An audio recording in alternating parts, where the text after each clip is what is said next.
From Wish TV and the All Indiana Podcast Network, this is the Business, Equity, and Opportunities Podcast with Scott Sander. Welcome to the Business, Equity, and Opportunities Podcast. I'm Scott Sander. On this episode, Dr. Wen Fan is a founding member of the Work Time Reduction Research Network. With more companies setting new return-to-office mandates, Dr. Fan and her team are studying the effects that those kinds of policies have on employees. Every business is unique and has a target audience. If you own or manage a business, Circulus Digital Media can help you connect and grow your customer base with turnkey digital solutions that are nimble, offering best-in-class results, service, and support to reach a bigger customer base, allowing you to pinpoint a specific audience down to the smallest details. Get outside the city, the state, span the globe. Put Circulus Digital Media to work for you. Get started now at circulusdigital.com. That's circulusdigital.com. My name is Wen Fan. I'm Associate Professor of Sociology at Boston College. I study the future of work, including remote and hybrid work, as well as 40 work weeks. So return to office mandates can be traced back to as early as summer 2020, when many companies, especially those where jobs could not be effectively performed remotely, began requiring their employees to go back to the office. And over the past 3 or 4 years, such mandates have come and gone, often drawing public attention when announced by some major corporations. So one of the latest examples is Amazon, which in September this year announced a plan for its staff to return to the office 5 days a week, starting from the beginning of next year. I want to emphasize that different companies implement these mandates in different ways, and the size of the companies is definitely a very big factor. Like larger companies and small or medium-sized companies tend to do it in different ways in terms of who is required to return and for how many days.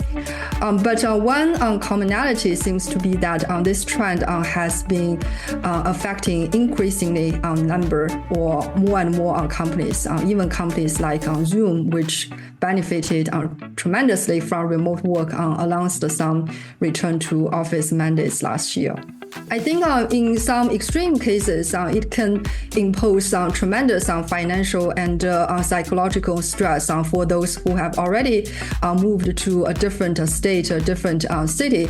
So thinking about the whole relocation back scenario would be very tough for them. But even for those individuals or employees who still stayed in close to where they work, our study shows that the psychological well-being could really decrease because of such mandates. So following a return to office, we found that workers tend to report a decrease in satisfaction and an increase in burnout and stress.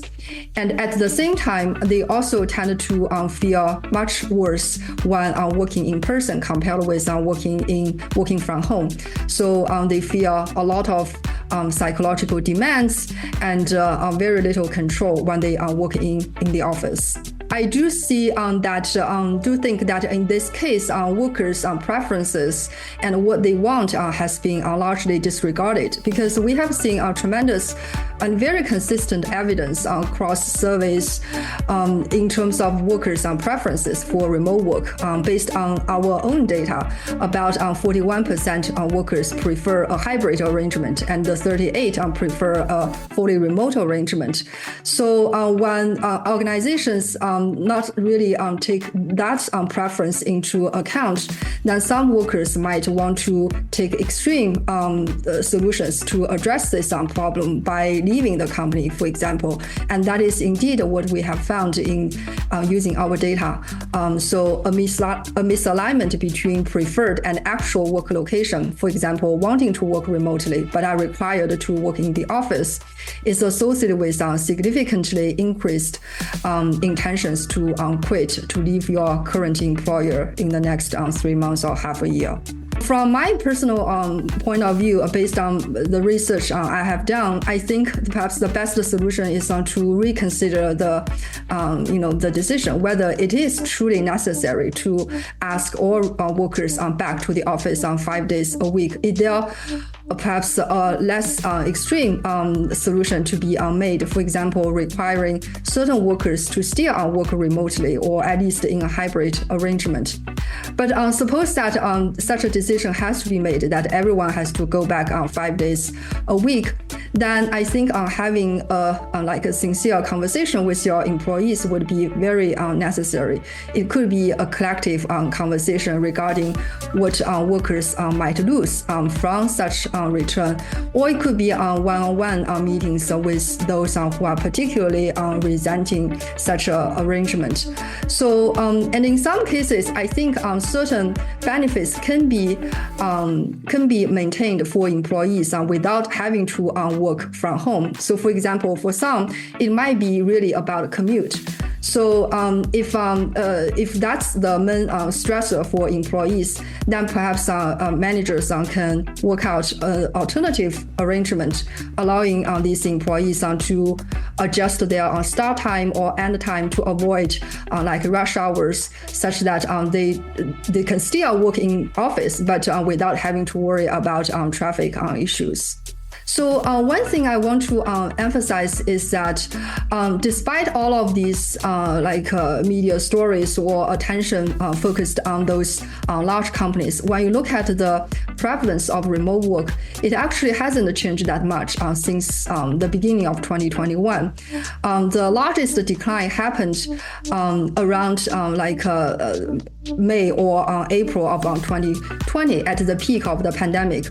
But since about January 2021, the prevalence of remote work has remained at around 30%.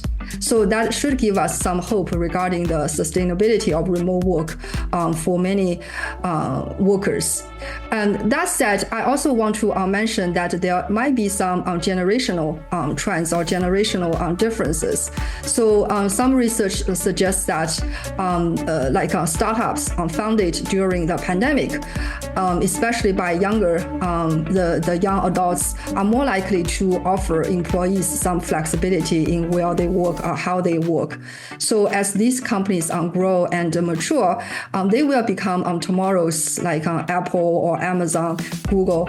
And I think their mindsets, this new idea about where work should be done, will play a significant role in our understanding of work locations.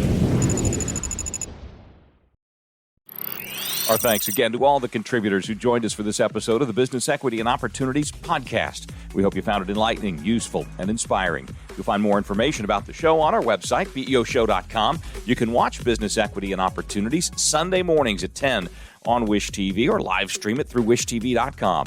Each week we provide 7 full segments with topics ranging from how to get started and how to access capital to the day-to-day running of your business and questions about accounting and bookkeeping. We feature business news and trends and always share a success story from one of our contributors. Join us next time for more insights into the world of small business. Be sure to sign up for our Business Equity and Opportunities newsletter to get even more valuable, up-to-date information.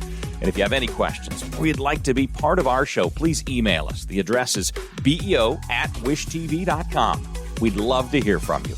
I'm Scott Sander. Thanks for listening. Watch the Business Equity and Opportunity Show on Wish TV and access all of our content and share it on demand anytime at BEOshow.com. You can find more podcasts from Wish TV on the All Indiana Podcast Network at allindianapodcastnetwork.com.